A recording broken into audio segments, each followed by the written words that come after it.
ce que je vais vous dire maintenant, c'est pas vraiment un scoop. Je vais mourir. Vous aussi. Tous. On naît et on meurt.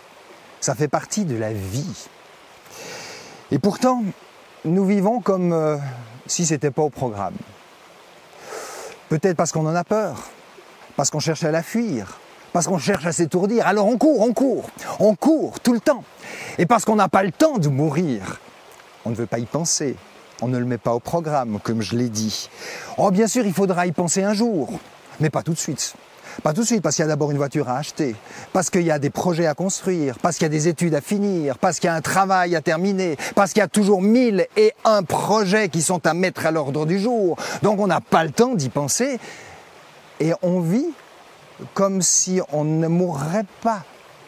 Et pourtant, on court. Et cette course, je le répète, c'est une fuite. On se leurre, on cherche à se mentir.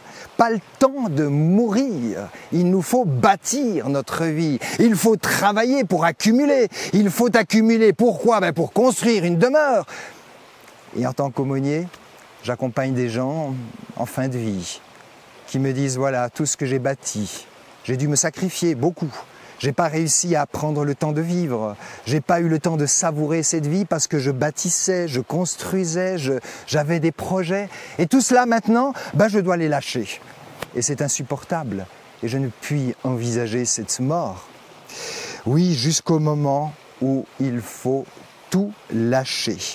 Plus on cherche à accumuler, plus ça devient difficile de lâcher. Vanité des vanités.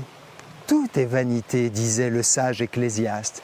Vapeur, buée, c'est cela finalement, vent qui passe, tout s'évapore. Pourquoi passer sa vie à faire semblant? Les anciens philosophes disaient que la base même de la philosophie, c'est penser la mort. Mais pas dans une dimension morbide. Penser la mort pour la regarder en face, pour cesser de la fuir dans la peur et pour enfin savourer de la vie. Parce que ce qui est étrange, penser la mort, en réalité c'est penser la vie.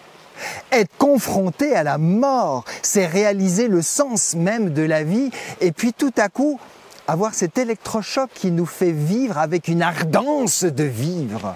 Combien de fois il m'arrive dans mes partages avec les patients, notamment ceux qui ont touché la mort de très près et qui vivent, certains qui ont eu un infarctus.